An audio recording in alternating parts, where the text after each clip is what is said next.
This is your home for the most competitive football in the state of Michigan. Your home for the most comprehensive coverage week in and week out. This is the Mac Attack with Zach and Zach. Zach, back in our normal position on a Wednesday, but this is not the conversation we thought we'd be having. Though ironically, it's not the first time we've had this conversation in the playoffs. I'll rewind you back to the basketball season where we were doing this, and in the middle of the playoffs, the same thing happened. This is deja vu, right? It is the same. It feels the same because it is. Yeah, and we were really confident in the beginning of this that. Actually, you know what? I take that back. We weren't very confident in the beginning of this that we were going to get a full season, but it seemed. I think once we got to the playoffs, I felt like we would get a full season. In that, I don't know how far the MAC would get, but that we'd get to a. So we'd have closure. We'd get to a title game. We'd have closure, yeah. And we still may have. They say in 3 weeks we're going to finish it out, but I don't know. I heard that last time. And it got to a point where. Seemed like people just forgot about. Hey, we don't have a state champion for basketball this year, or baseball, they didn't even have a season. They didn't have a fighting chance. But this stopped in the middle of playoffs, and you didn't get to crown that victor. Now, for most teams right now, it's a moot point. It doesn't mean anything. Their season was over already. There are 8 teams left in each division. So it really is only impacting. It's only impacting a small amount of people right now, but.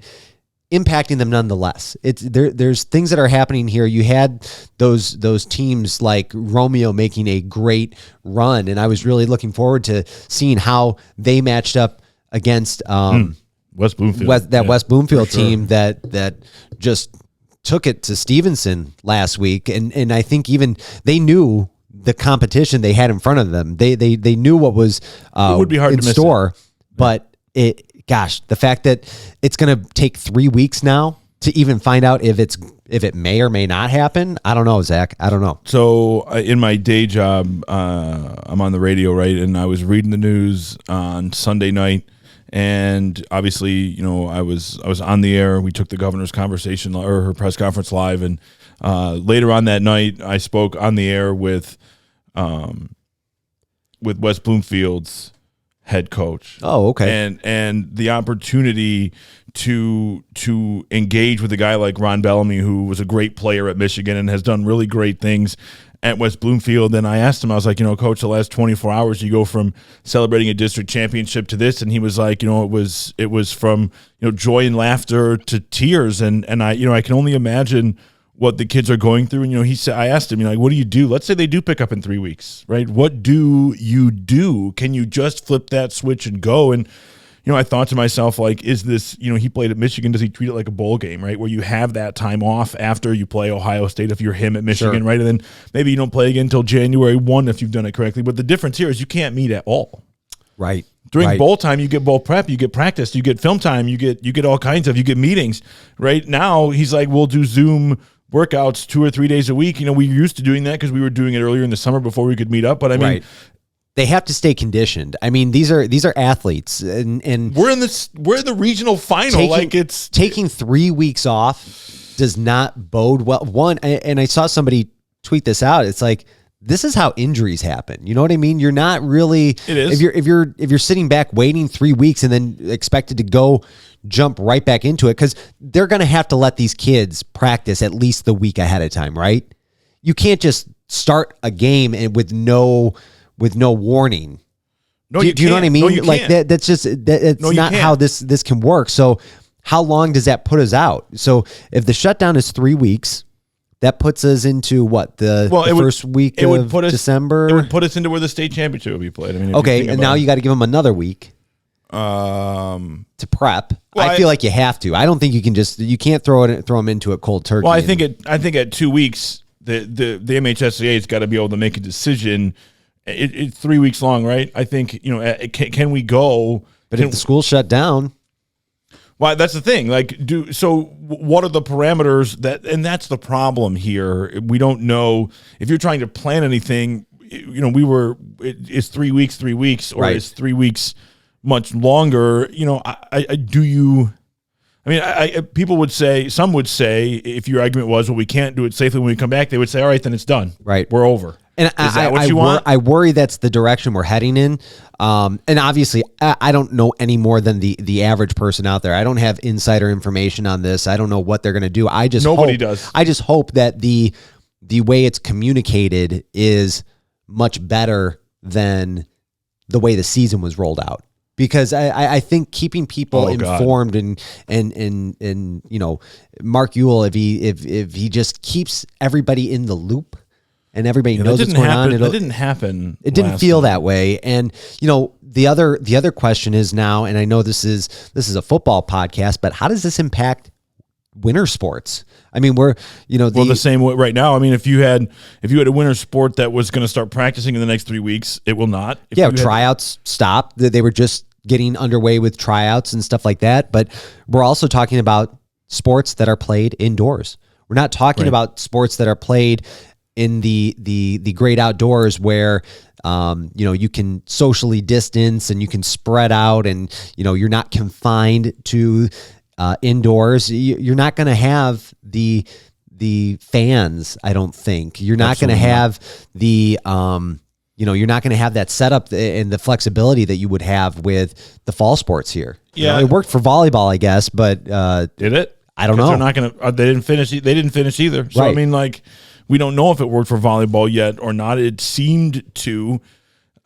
As far as what happens, I don't know. That's the problem, Zach, with all of this is there are so many unknowns. But I will reflect back to earlier this year, late summertime, when we wondered if maybe it wouldn't be smarter to wait until the spring to play football and to play these other sports. And it's unfair to do this, but now today it looks like the answer would have been yes. I don't know if I necessarily agree with that, Zach, because I think for the majority of the kids, you got to play in the fall.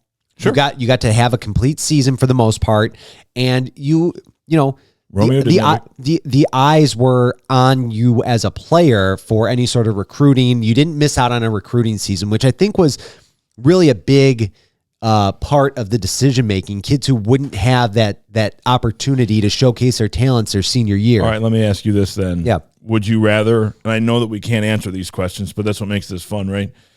Would you rather have had the fall season the way it is, all things considered, right now included, or get a full run in the spring? You get all the way through.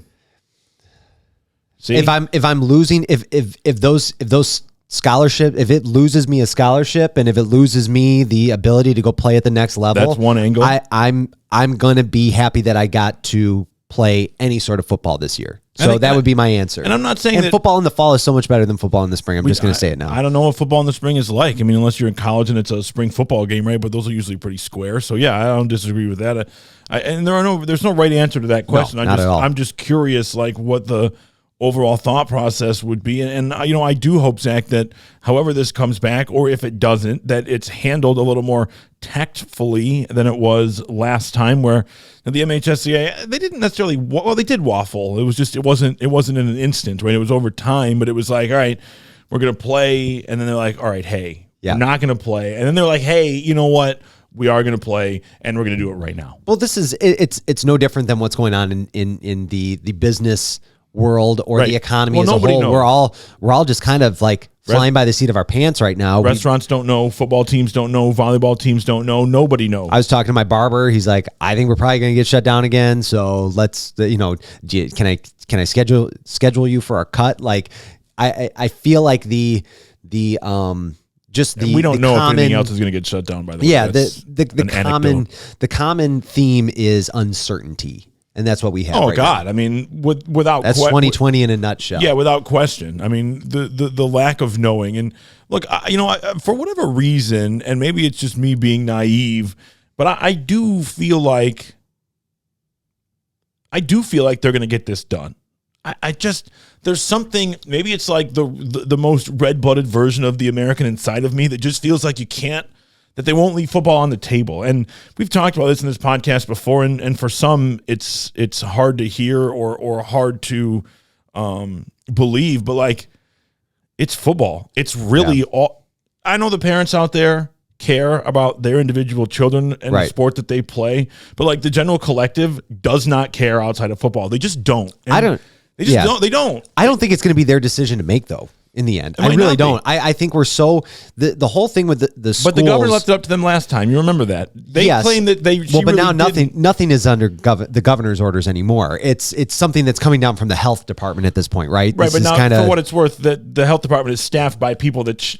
Correct, and they wouldn't act if she didn't. Right, so but it's not her pen. But what I'm seeing is with the schools when you're talking about high schools here, most for instance, Romeo, they were going remote before this came out, so all of their schools were going remote. Yes, this was something that we saw the shutdown coming, and then you're gonna take 3 weeks off, and then you're gonna go back for 2 weeks. And then take Christmas break off. Right. It just doesn't make sense. I feel like at that point it's going to be, well, just stay home for another 2 weeks. We're going to shut it down, and we'll see you in 2021. Do you think it's possible that they find a way to play sports without going back into the classroom? I think it's definitely possible. Yeah, Me too. I think it's possible to do that. But now, are your places like Ford Field going to host it? Do you want to be the school that's hosting these games? Well, it's funny because they had just come to a deal with Ford Field to make that happen again this year, and the college sports and pro sports are unaffected by this, but again, that's just by virtue of like really rigorous testing, right? And it's something that colleges can barely afford it, right? I mean, we know the NFL can afford it. So with all that in effect, but even in the NFL, it hasn't stopped games from being canceled, and certainly in college football, it hasn't stopped games from being canceled. So we know no matter what you do. Look, to me, if you need a sign that anybody at any time can get the virus, the president got it. The most protected man in the world. And you can talk about why he got it in politics and whatever, but many other world leaders have gotten it too. Sure. And so you can't stop it. And we've seen cancellations in the playoffs. You can only hope to contain it. Right. I mean, that's like the greatest sports aphorism, right? Like you can't stop him. You can only hope. And that's what this is. And, Zach, I guess the ultimate, after some rambling on my end and your end, to me, though, what it comes down to is I know that most teams, like you said, are unaffected, right? There's only 8 teams in each division that are still, being hit by this. But for those 8 teams, you talk about your Romeos, your Davisons, your Cass Techs, and Belleville and West Bloomfield, and all the other ones. I can't imagine what this is like, especially to have it happen so quickly after the Friday, Saturday games. I feel for the kids. There's been so much talk, and this whole thing has become so politicized, and that's a conversation that is not for this podcast. Certainly, but it bleeds over no matter what. I want to say that throughout all of these decisions and these choices, and I feel for the kids, man. Like, I really feel for the kids and for the coaches too. And what's weird about this is, now that I'm a quote unquote adult, right?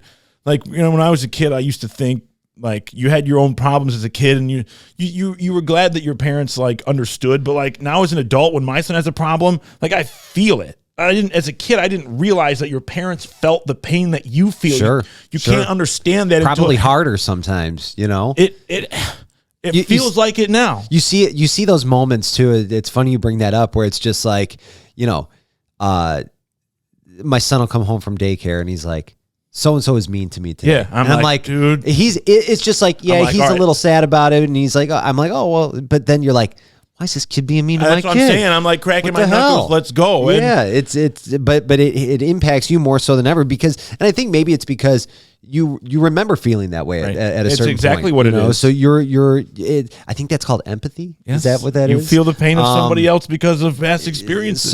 So I mean, that's the thing. Even as hard as it is for these kids right now, it's just as hard for the parents. And, nobody wants to be going through this. We're happy we got the season kicked off, but you didn't get to put that bow on it. You didn't get to finish it off. There's always going to be that feeling of, and even we're talking Mac Red, Romeo going up against West Bloomfield. It was going to be a tough game no matter what. But then you go back and you look at it, you say, I think we could have beat them. Well, you're always going to have that feeling, and it's like that. But you didn't get your chance to do it. That's going to be the sad part if it happens. If it happens that way, because they may still get. Look, I'm not going to operate on the assumption that they're not going to get to play. Am I skeptical?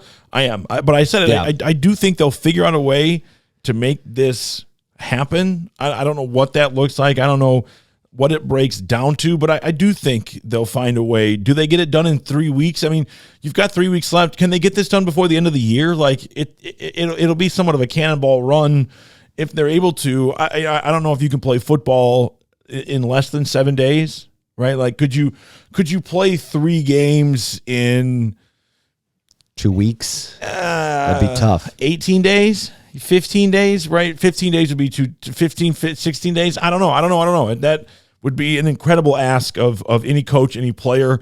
So we'll have to see, Zach, what they do, and we'll keep you posted as this goes on. I mean, it's something that you'll be monitoring. It's something that we'll be monitoring, because when football picks back, like we'll be here. Right here. And, Zach, I want to point out before we say goodbye for now, MLive right now, they've got their top finalists for the Michigan Player of the Year, and 4 of them have already been established. And they picked the 4, or I don't know who picked the 4, but they, as a MLive, which has a vast network of publications across the state, through their network, they, with the help of coaches, voted on 4 of the 5 finalists to be up for the award. And Belleville's Christian Dew Reed, Donovan Edwards, which we've talked about, from West Bloomfield, Brendan Sullivan from Davidson, which we've seen up close in person. Familiar to players in the red, no doubt. Yes. And then Brady Rose, the quarterback at Mona Shores, the defending state champion, who's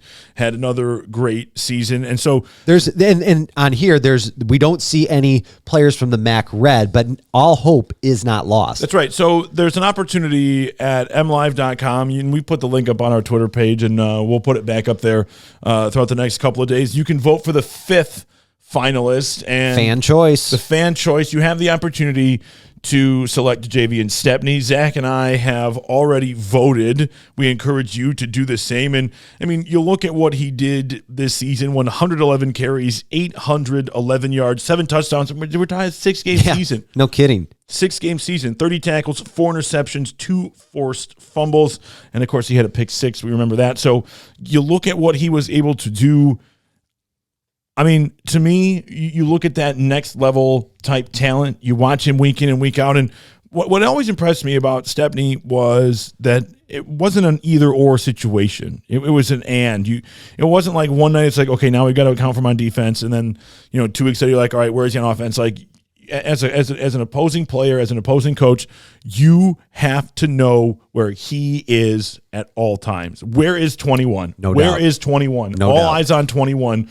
No matter where he is on the field, no matter what the situation is. Yeah, and I think if you would ask players and coaches alike in the MAC Red who deserves to be in that 5th spot, they'll tell you it's DJ Stepney. No question. And there's a reason why Dakota was a co-champ in the Red this season, and he was a big part of that, playing both sides of the field. I mean, the Wildcat. Lining up at quarterback. Yeah, and this is a player that we talked about all season long. Yeah. I mean, he was mentioned, I think, probably on every podcast because of the stats he was putting up. He was one of our players of the week at one point this season. So, we cast... And could have been many more times. For sure. So, yeah, really impressive run there. So we encourage you guys to get out and vote, show him some love on the MLive vote for the fan favorite. Yeah, it's an impressive list, right? I mean, he's not certainly alone.